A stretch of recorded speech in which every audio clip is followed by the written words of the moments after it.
നമ്മൾ കഴിഞ്ഞ തവണ ഒരു വീഡിയോ ചെയ്തു, കുതിരകളെക്കുറിച്ചുള്ളൊരു വീഡിയോ കണ്ടിരുന്നു. ഒരുപാട് നാളായി ഒരാഗ്രഹം, ഒരു കുതിരയെ എടുക്കണമെന്ന്. കാരണം പല സ്ഥലങ്ങളിലൂടെ നമ്മൾ പോകുമ്പോഴത്തേക്കും റോഡ് മോശമായിട്ടുള്ള റോഡുകളുണ്ടാകും. ചിലപ്പോൾ കുന്നിൻ്റെ മുകളിലേക്ക് കയറണമെന്ന് തോന്നും, ചിലപ്പോൾ നല്ല റോഡുകളിലൂടെ സഞ്ചരിക്കണമെന്ന് തോന്നും, നല്ല സ്പീഡിൽ സഞ്ചരിക്കണമെന്ന് തോന്നും. അങ്ങനെ പലതരത്തിലുള്ള ആഗ്രഹങ്ങളാണ് ഓരോ റോഡ് കാണുമ്പം നമുക്ക് തോന്നുക. അതുകൊണ്ടാണ് ഇപ്പം മനസ്സിലൊരു പൂതി, ഒരു കുതിരയെ വാങ്ങണം.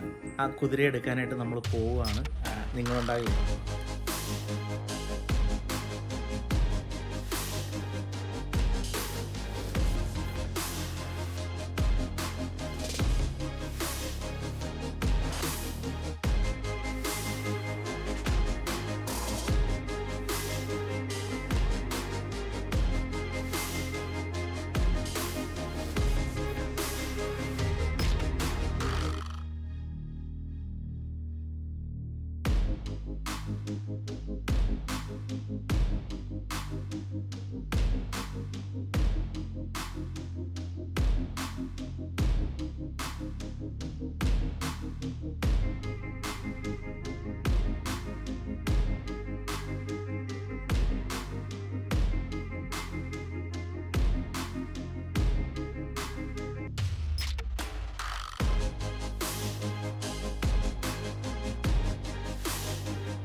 ഇത് റോയൽ എൻഫീൽഡിന്റെ ഷോറൂം. നമ്മൾ ഇതിനു മുമ്പ് ഒന്ന് കണ്ടിട്ടുണ്ട്, സിംഹത്തിന് വാങ്ങാനായിട്ട്. ഇത്തവണ നമ്മൾ കുതിരയെ വാങ്ങാനാണ് വന്നിരിക്കുന്നത്. വൈറ്റില റോയൽ എൻഫീൽഡിന്റെ ഷോറൂം. നമുക്ക് കുതിരയെ കണ്ടിട്ട് വരാം.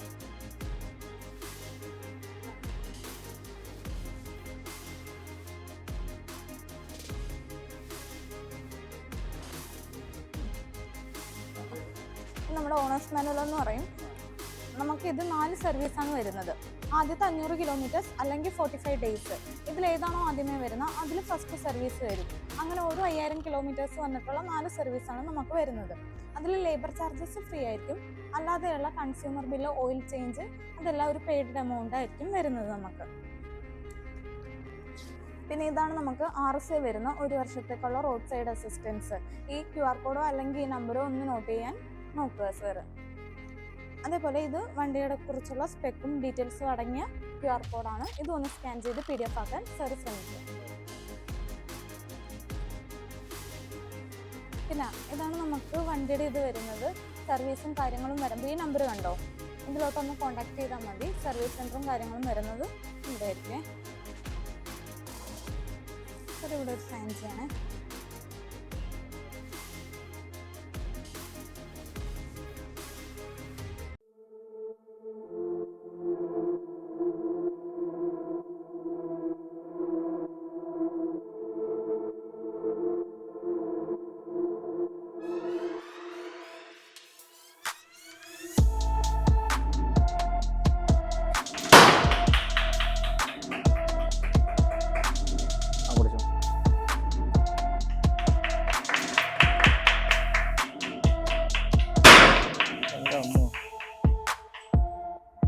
ബോംബായിരുന്നു.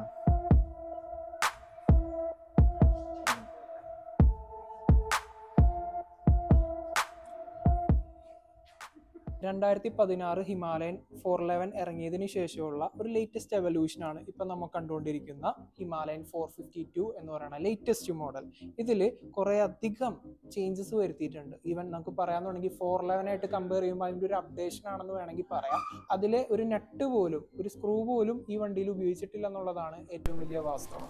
ഇതിൽ പറയാമെന്നുണ്ടെങ്കിൽ ലേറ്റസ്റ്റ്ലി ബിൽഡഡ് ആയിട്ടുള്ള ഗ്ലോബ് ട്രോട്ട് മൈൻഡ് സെറ്റിലുള്ള, അതായത് no mindset, no plan mindset ആയിട്ടുള്ള ആളുകൾ ആളുകളുണ്ടല്ലോ അവർക്ക് വേണ്ടി ഡിസൈൻ ചെയ്ത ഒരു മോഡലാണിത്. അതായത് ഓൺ റോഡ്സ് നോ റോഡ്സ് എന്ന് പറയുന്ന ഒരു കാറ്റഗറി ആളുകളുണ്ട്, അവർക്ക് വേണ്ടി നിർമ്മിച്ചിട്ടുള്ള ഒരു വണ്ടിയാണ്. അതിൽ മെയിൻ ആയിട്ട് പറയുന്നത് പർപ്പസ് ബിൽഡ് അഡ്വഞ്ചർ ടൂറർ കാറ്റഗറിയിൽ വരുന്നത്. കാറ് പോലെ തന്നെ ഇപ്പൊ സിഡാൻ SUV എന്നൊക്കെ പറയുന്ന പോലെ തന്നെ നമുക്ക് ബൈക്കിനും കാറ്റഗറി ഉണ്ട്.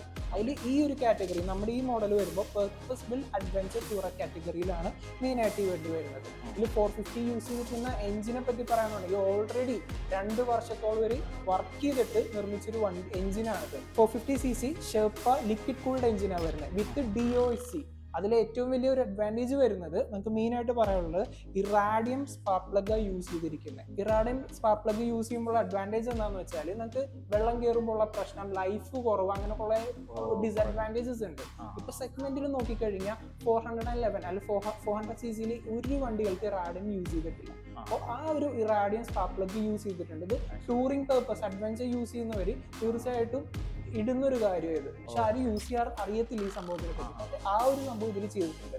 അതേപോലെ തന്നെ ന്യൂ ഏജ് ടെക്നോളജിയിൽ യൂസ് ചെയ്തിരിക്കുന്ന വേറൊരു സംഭവമാണ് റൈഡ് ബൈ വയർ. കണ്ടോ, റൈഡ് ബൈ വയർ, ഇതാണ് അതിന്റെ ടെക്നോളജി വരുന്നത്. ഇതിൻ്റെ അകത്ത് ഇങ്ങനെ വയർ, ഇതിപ്പോൾ വണ്ടി പോകുന്ന വഴിക്ക് ഇപ്പോൾ പലപ്പോഴും നമ്മൾ കാണാറുണ്ട് പല വണ്ടികളും, ഇപ്പോൾ റോയൽ എൻഫീൽഡ് ആണെങ്കിലും ഏത് ബ്രാൻഡ് എടുത്തു കഴിഞ്ഞാലും കേബിള് പൊട്ടിപ്പോകുന്നൊരു പ്രശ്നം, ബ്രേക്കിന്റെ ആണെങ്കിലും അതേപോലെ തന്നെ ആക്സിലിന്റെ ആണെങ്കിലും. അപ്പോൾ അത് ഒഴിവാക്കാൻ വേണ്ടിയിട്ടാണ് ഈ ride by wire technology implement ചെയ്തിരിക്കുന്നത്. ന്യൂ ഏജ് ടെക്നോളജിയിൽ വരുന്നതാണ്.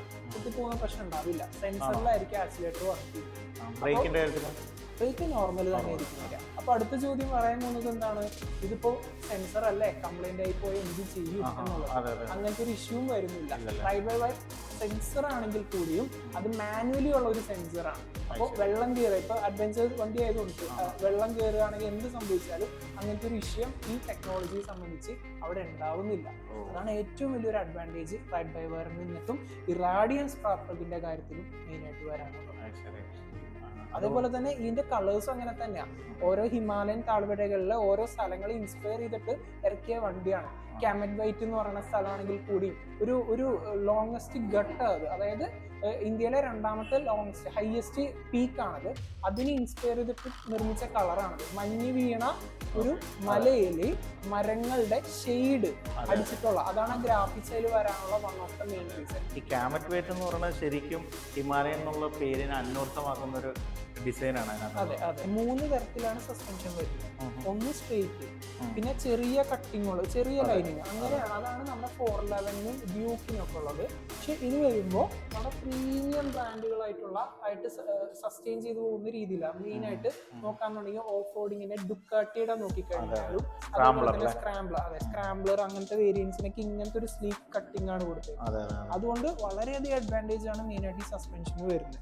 ഈ മോണോട്യൂബ് സസ്പെൻഷൻ റെയർ വരുമ്പോഴേക്കും ഉള്ള അഡ്വാൻറ്റേജ് ഷോയുടെ 200 ഡിസ്റ്റൻസ് ട്രാവൽ അലവൻസ് വരുന്ന ഒരു സസ്പെൻഷനാണ്. ഫ്രെയിമും സബ് ഫ്രെയിമും ഇൻഡിവിജ്വലി ആസ്പെക്ട്ലി ഫ്രണ്ട് ടോപ്പ് വരുമ്പോഴേക്കും ഫ്രെയിമും താഴെ വരുമ്പോൾ സബ് ഫ്രെയിം ആയിട്ടാണ് ഫിൽ ചെയ്തേക്കുന്നത്. സ്റ്റെബിലിറ്റി കൂടുതൽ കിട്ടാൻ വേണ്ടിയിട്ടും കോർണറിങ്ങിൽ കോൺഫിഡൻസ് കൂടുതൽ കിട്ടാൻ വേണ്ടിയിട്ടും ആ മൂവ്മെന്റ് ഉണ്ടല്ലോ ചുമ്മാ കിടന്ന് ആടുന്നത്, അത് കുറെ കൺട്രോൾ ചെയ്യാൻ വേണ്ടിയിട്ട് ഈ സസ്പെൻഷന്റെ ഈ ഒരു ഡിസൈൻ കൊണ്ടിട്ട് വളരെയധികം ഹൈലൈറ്റഡ് ആണ്.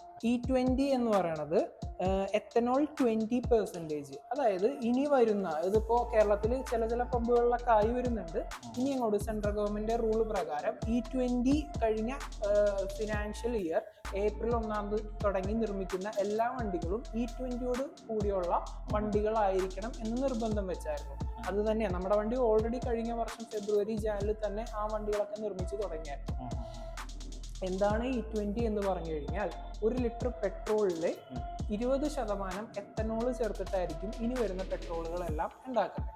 അപ്പൊ അങ്ങനെ സംഭവിക്കുന്നത് എന്താ വരിക, പെട്രോളിന്റെ കൂടെ എത്തനോൾ വരുമ്പോൾ എന്താ സംഭവിക്കുക, വെള്ളത്തിന്റെ ഈർപ്പം ഉണ്ടാവും അല്ലെ, വെള്ളത്തിന്റെ ചാൻസസ്, അവിടെ ഈർപ്പം തട്ടാനുള്ള ചാൻസസ് കൂടുതലല്ല. പ്രസന്റ്ലി E20 കേപ്പബിലിറ്റി ഇല്ലാത്ത എല്ലാ വണ്ടികളും, E20ക്ക് മുന്നേ കേപ്പബിൾ ആയിരുന്ന വണ്ടികൾ ഏതാ, E10 ആയിരുന്നു. അതെന്നാ വന്നേ 2008 തുടങ്ങി. E20ക്ക് മുന്നേ ഉള്ള എല്ലാ വണ്ടികൾക്കും അത് ചെറിയ കംപ്ലൈന്റ് ഉണ്ടാക്കാനുള്ള ചാൻസസ് ഉണ്ട്. എന്താണ്, റസ്റ്റ് ഇഷ്യൂസ് വരും. ഉള്ളില് ടാങ്കിലും എഞ്ചിനിലും കാർബറേറ്ററിലും എല്ലാത്തിലും പെട്രോൾ കൂടാണ്ട് പെട്രോളിന്റെ അംശത്തിൽ വെള്ളത്തിന്റെ അംശം കൂടി, എത്തനോളിന്റെ അംശം കൂടി ഉള്ളതുകൊണ്ട് തന്നെ വെള്ളത്തിന്റെ അംശം ഉണ്ടാവും. അപ്പോൾ റസ്റ്റ് ഇഷ്യൂസ് വരും. അപ്പോൾ ആ വണ്ടികൾക്ക് കമ്പാരിറ്റീവ്ലി ലൈഫ് കുറയും. അപ്പോൾ E20 ആക്കിയപ്പോൾ ഈ വണ്ടികൾക്ക് കേപ്പബിലിറ്റി ഉണ്ട്, ആ വണ്ടികൾക്ക് കേപ്പബിലിറ്റി ഇല്ല. DOHC എന്ന് പറയുന്നത് dual over head cam shaft. നമ്മുടെ വണ്ടി വരുന്നത് ലിക്വിഡ് കൂൾഡ് ഷെർപ്പ 450cc എഞ്ചിനാണ് വരുന്നത്. അതിൽ ഈ പറയുന്ന DOHC എഞ്ചിനും കൂടിയാണ് വരുന്നത്. Dual over head cam shaft എന്നാണ് ഇതിനെ പറയുന്നത്.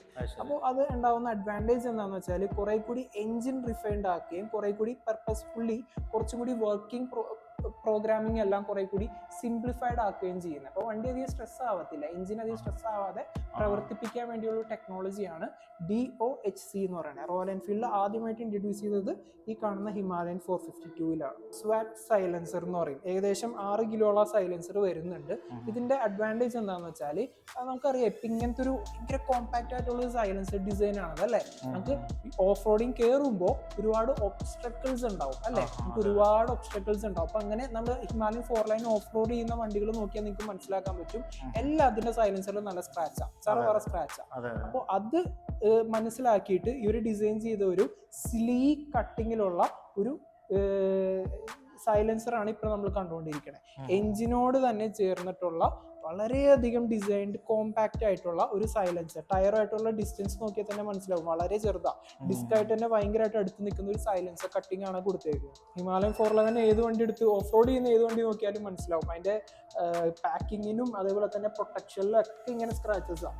ഈ കല്ലൊരങ്ങതും ഈ എല്ലാം ചെയ്തതിന്റെ അത് കുറേയൊക്കെ ഇതിൽ നിന്നിട്ട് അത് മാറ്റം കൊടുക്കും. ഹിമാലയൻ 450യുടെ കളറിനെ ഇൻസ്പയർ ചെയ്തിട്ടുള്ള കാമറ്റ് വൈറ്റിനെ ഇൻസ്പയർ ചെയ്തിട്ടുള്ള ഒരു ഹിമാലയൻ 450യുടെ പുതിയൊരു ഡിസൈൻ ടീഷർട്ടാണ് ഇത് വരുന്നത്. വളരെ എലഗൻ്റ് ആയിട്ടുള്ള ലുക്ക്. അതേപോലെ തന്നെ നമുക്ക് വേറൊരു കളേഴ്സ് ഇവിടെ വരുന്നുണ്ട്. ഇത് വരുമ്പോഴേക്കും ഹാൻഡ്ലെ ബ്ലാക്കിന് ഇൻസ്പയർ ചെയ്തിട്ടുള്ള ഒരു കളർ തീമിൽ വരുന്നതാണ്. അതേപോലെ തന്നെ കസ ബ്രൗൺ ഇൻസ്പയർ ചെയ്തിട്ടുള്ളതിലും ഇതേപോലെ വരുന്നുണ്ട്. ഗ്ലൗ സ്റ്റാർട്ടിങ് വരുമ്പോഴേക്കും നമുക്ക് 1090 ആയിരിക്കും വരും.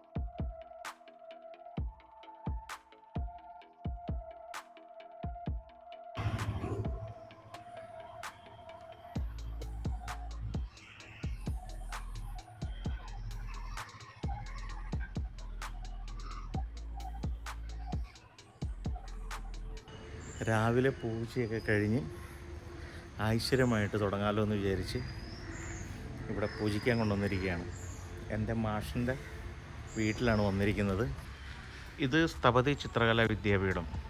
ഞാൻ പണ്ട് ഇവിടെയായിരുന്നു പഠിച്ചിരുന്നത്.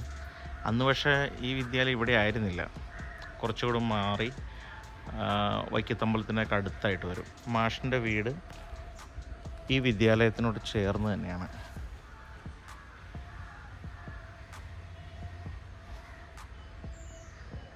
ഇവിടെയാണ് പൂജയൊക്കെ നടക്കുന്നത്. ഇതിനകത്ത് പ്രത്യേകിച്ച് വിഗ്രഹങ്ങളൊന്നുമില്ല, ഹോമകുണ്ഡമാണുള്ളത്.